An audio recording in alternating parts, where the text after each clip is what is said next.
My name is Karl Lane Womack. I got my draft notice, and a friend of mine from Sykes told me I needed to. He was the 9th Infantry. He told me to join something, Air Force or Navy. Well, I didn't want to do that. I'm more of an Army guy, Marine, whatever. So, but I did join the engineers. At first, I wasn't happy with it, but as time went on, and realized, but here's where I'm going with this. I was 62nd Engineer Battalion. I went through boot camp at Fort Polk, and from there I went to Fort Leonard Wood, Missouri on equipment training. And then I had a 30-day leave, and I went in the service in August 14th, 1967. I was through with all my training by late December, Christmas time. Went home for a leave, and the first week of January, I got my order. We headed to Nam. I'm going with a certain engineer unit. There's 14 of us on this plane. It's supposed to be 14 on a plane. I missed the plane. So I still went to Nome, but I don't know what happened, the orders or something, and we was all going to the same unit.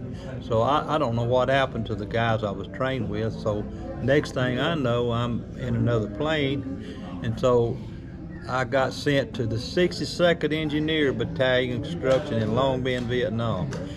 And I landed at Bien Hoa. There's no French airstrip, in January 10th, 1968, on my 21st birthday. So I spent 18 months over there. I didn't have to stay that long, but I did. So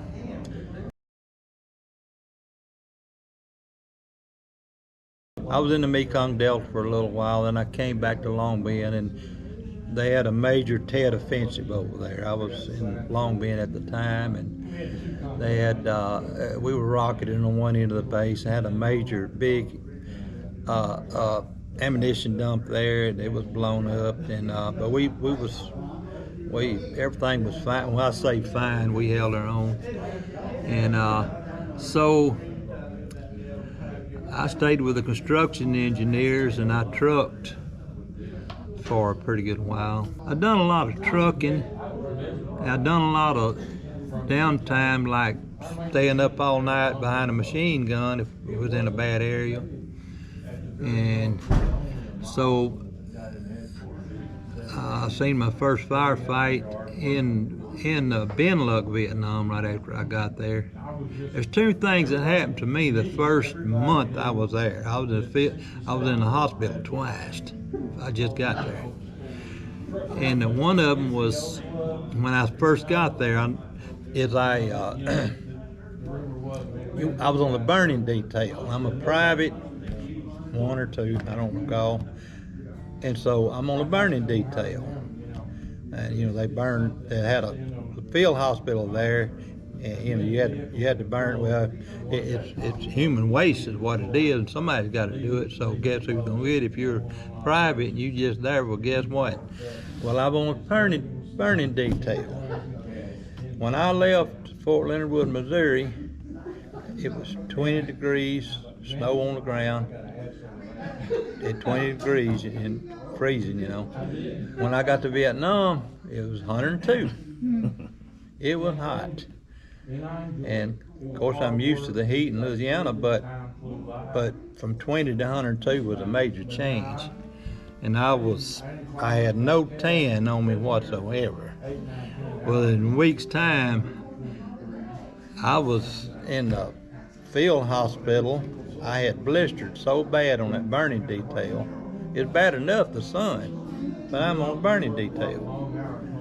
And I'm dressed a part of a jungle. No, I didn't have nothing on but a little t-shirt. I blistered so bad till my arms and face, my lips, rolled out. I mean, I was sick, bad sick. So I was off duty for a week, and then I got sick. I got so sick till I threw up for 3 days till I couldn't throw up no more. So, I mean, I just got to Vietnam, looked like, well. So, they told me I had sun poison. So, I don't know what. All I know is I blistered bad. And I got over that. And so once I got over that, and so I started, welcome to Vietnam. I mean, I got to get used to all this stuff, get used to the food, and so whenever they sent me to Ben Luck, that was just before they changed it into land clearing. They had a firefight out to our left, and I'm sitting on a machine gun at night, and it's the VC. They're right out there by me. I can hear them dropping their mortars in, but they're flying over our heads. They're aiming at a Arvin company down the road. They're firing at them. They're hitting them. Oh, you can hear them hit. And so we got artillery down the road there. So we're in a stalemate here. We're engineers caught in the middle. Well, they wasn't after us that night, so they were using us as a block. So they're firing at these folks. And I'm up here. I got a Claymore mine here, and I'm waiting. Like I say, I just got over from being sick, really. But anyway, I was getting better real quick, if you know what I mean. But anyway, so that went on for several minutes there. I mean, it was tracers and stuff, and we was all, I'm just holding my position. Every now and then I'd flip a light on, look out across the right paddy and graves and stuff they buried their people on. And, just something, my hand was on right next to the Claymore. So finally they called in artillery. And the artillery is about a click away, which is a mile. And I could see it down through the dirt road in a big old field. And they went to firing them twin 40s at us. And they're coming right at me, and they come right over my head. Well, they're shooting over us anyway. But we're in a crossfire,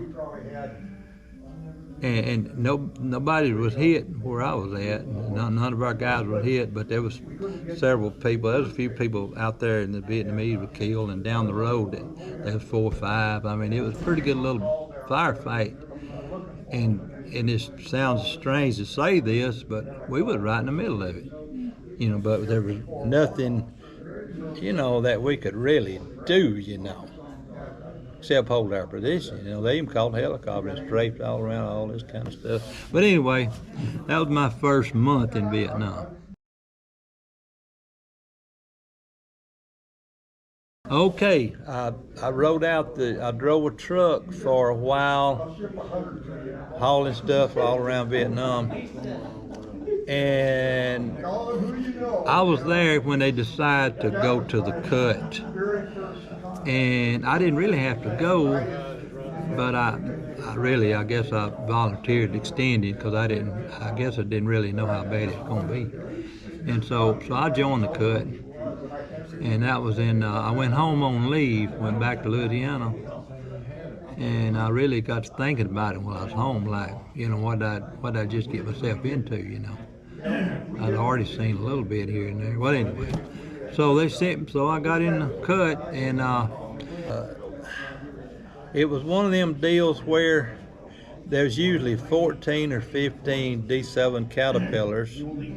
The first cut I was in, there was 12 or 13 of us, 14. Now that night we had got shelled.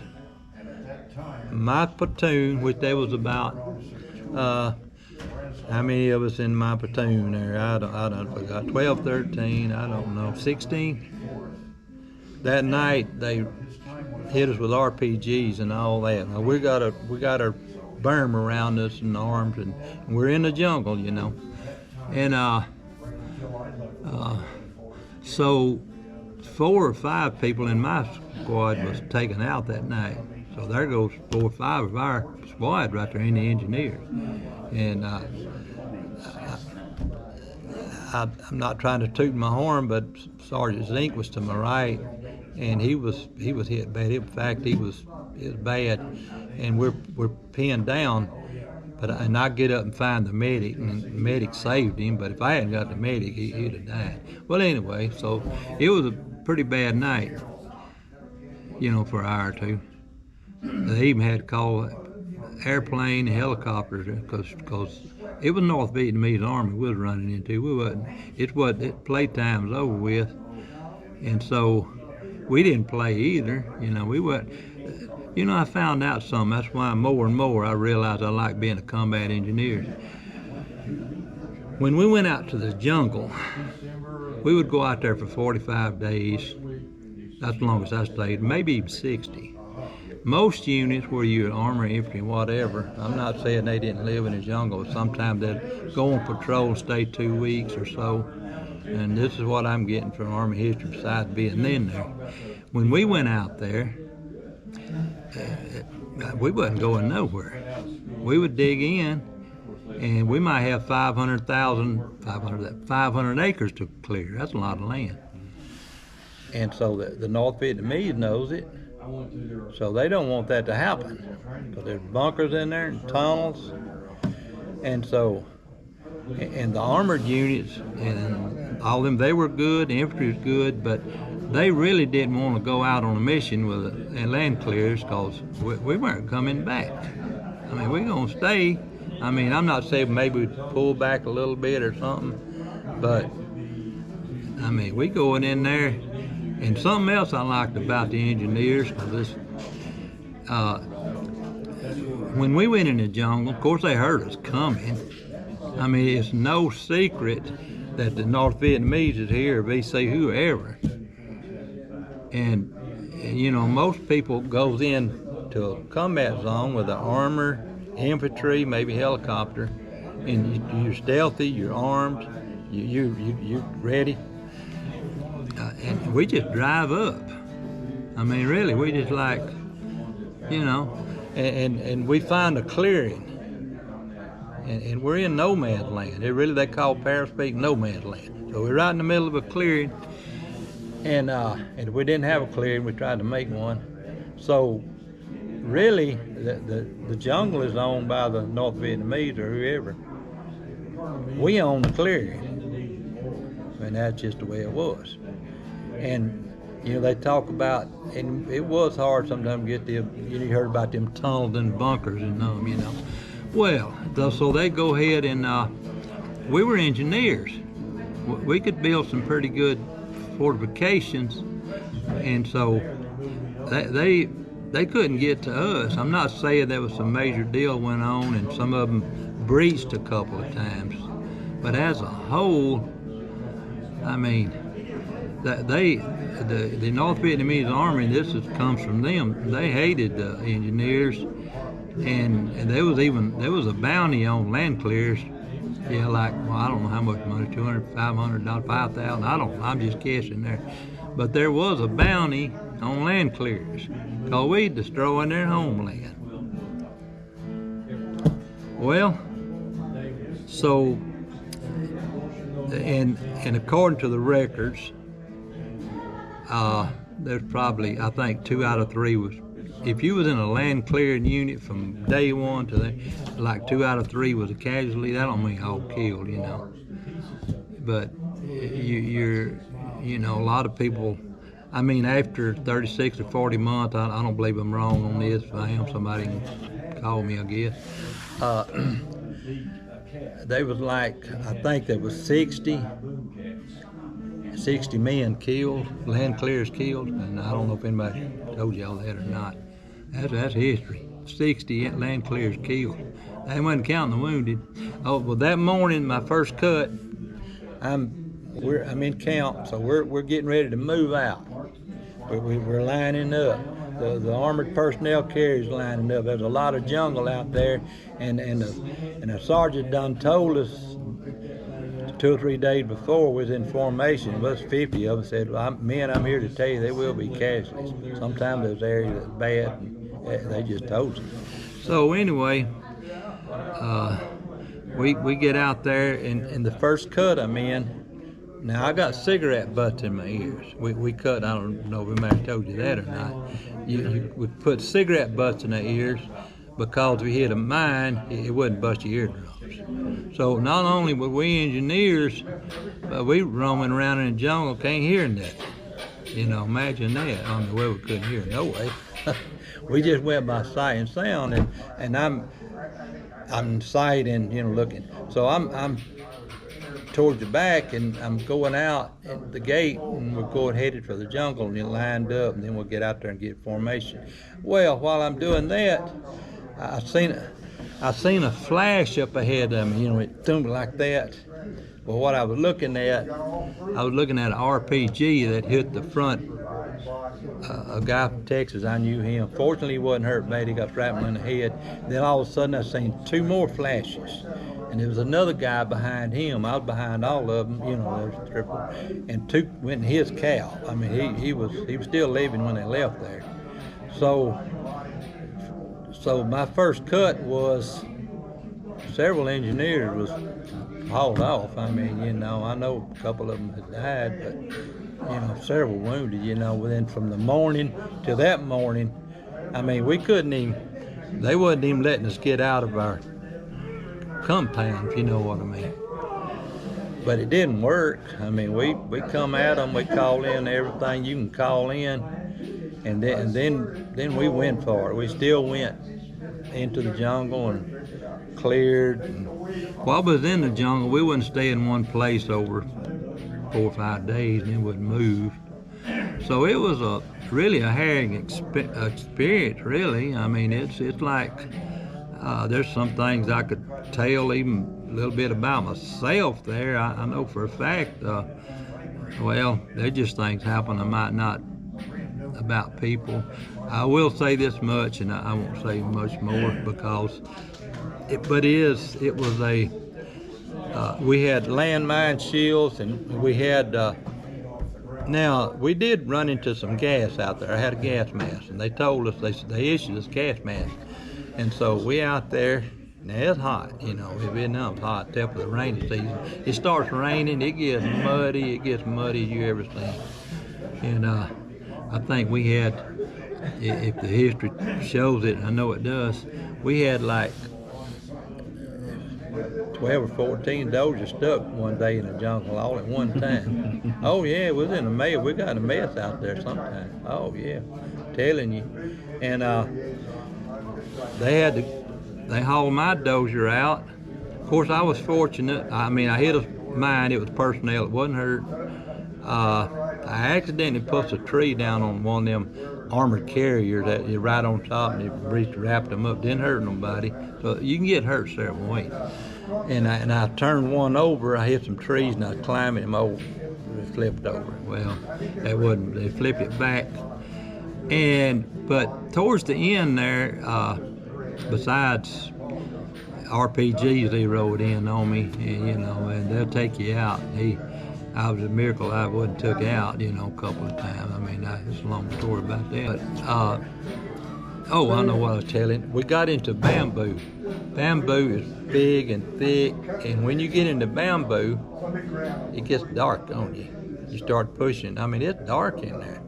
So I turn left, and you follow the lead dozer, and he'll turn, then we'll turn, and we're all making a big swath through the jungle.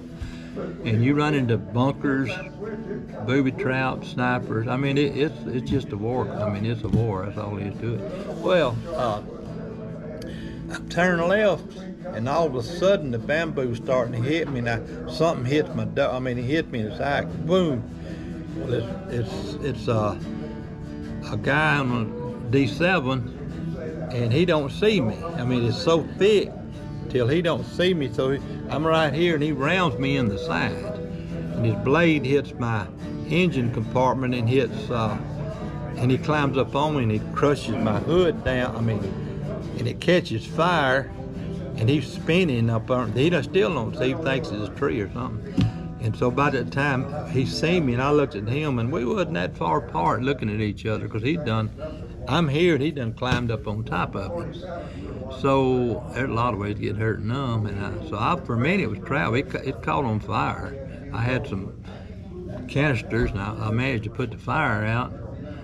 But that was the end of my land clearing. I mean, I was getting ready to go home anyway, and so they had to take my dozer out of commission. And a week later, I was back at Long Bend, and you know, it's over for me. But you know, it wasn't over for a bunch of them. It was. I kept up with some of our unit there, the 984th, and we cleared a lot of jungle and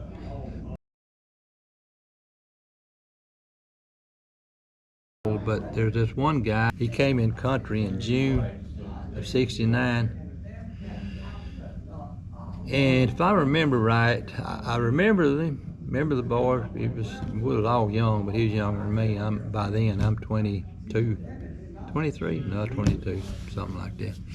And he's real young, 19 or something. So he comes in country, and sometimes a new guy ride with somebody, and this one day one of them rode with me, and I think it was him, but I do remember him. And after I left, it got even worse, and that boy spent a whole year in Nam doing what I'm talking about. Just you only get a 15-day break every 45 days, but it's never ending really. Vietnam, no matter what end you was in, it really was never ended, you know, because of the way the battle lines were drawn. It just really never ended. So anyway, this guy, and it gets to me. Well, you know, all that gets to people, but him special. He spent a whole year over there. And I got this from people that's with him. I was done gone. I'd been gone for several months. And one night he come back to his pooch, and everybody had their cut for the day. Sometimes you get hit at night, but they had to cut for the day. So he loading up his clothes. See, he's gonna catch the chopper out next morning, catch that freedom bird. Well, he caught the chopper out the next morning in a body bag. He got killed the last night of his tour of duty. He was land clear. How'd that happen? A real close call towards the end. They had set up an ambush site. Now I'm paraphrasing back what I know happened. I'm the last man. Sometimes they hit you from the rear front. Well, I'm the last man. Well, they got an ambush set up for the last man. And I'm seeing that now. So we're going through this clearing. We're fixing to go set up and start clearing. And this guy ahead of me gets stuck or something. I forgot. He fell up. Well, I pull him out. Then he's the last man. He's behind me. So we get going. Little did we know, whenever we stopped and he got stuck, there was a squad of Vietnamese and, you know, a platoon, several of them, waiting, and then they was going to pounce, see, with all they had. And so that probably shocked them a minute, but they knew where we were, so they waited till but in the meantime, me and this guy changed places. Actually, him doing that saved mine and his life, believe it or not, even though he got hit. He got behind me, and here we go again. And about that time, I heard something, whoosh, it was an RPG flew by me, and I heard something go boom, boom. I looked back, and I seen this guy fall. Well, he got hit. He got shrapnel all in his leg, and one of our armored personnel carriers sees what's going on. He turns around and sprays the wood down, and there was several of them enemy troops went down. I mean, I dove out over this side from 16 trying to see where it's all going from. And they motioned me to pull on up out of the way, you know, because their job is to keep us. And so here's where I'm going with this. If that guy, even though he suffered leg wounds, if he hadn't have got stuck, I know what would have happened. I wouldn't be here. Because, see, they had perfect, everything's fine, they just waiting to get by. And I ain't the first guy they took out from behind. You don't know what hit you. And they got time. Well, this threw everything off kilter, and they still fired at the last man, but somehow or another it missed him. He got shrapnel, and by then the firefight was on, see. And when them RPGs, one flew by me, I heard another and hit outside me. I just dove out the side, you know. So if he hadn't have got stuck that day, one of us, probably me, who else, I know I wouldn't be here.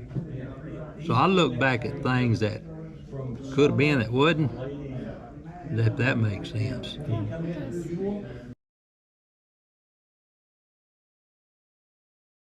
We were different because I noticed we would have patrols out around us, and you could tell the difference between a land clear and anybody else, because we running around without a shirt on right in the middle of the jungle. I mean, who else does that? We even got chewed out by somebody one time about it. Well, do you want to wash my clothes for me? I really wasn't very good at it, but anyway, that was Vietnam for me.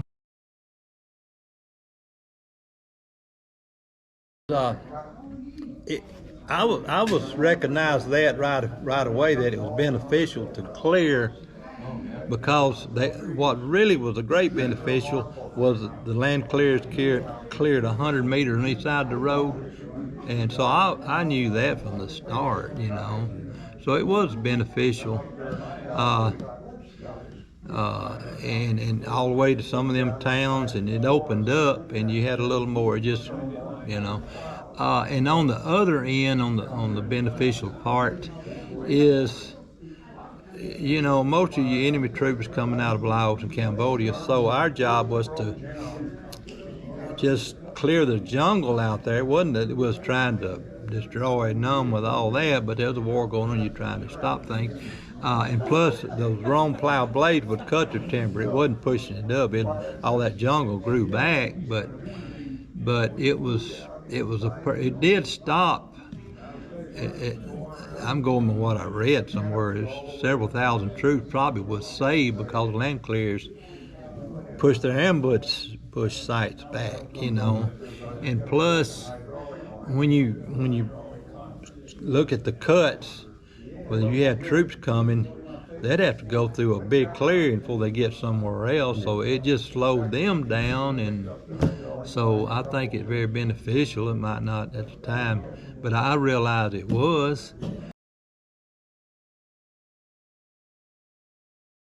Engineers are a good place to go. I mean, engineers are different. You know, they just like us and other engineers. I mean, you have all your other people and infantry and airport, navy, and you got all kinds of stuff. But engineers is different.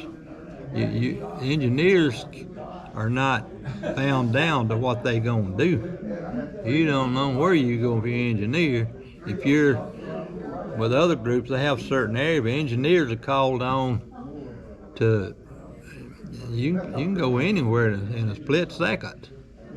So that's what they done to us. I mean, you know, I've been in a convoy too, where they wasn't but me and the driver and somebody else, and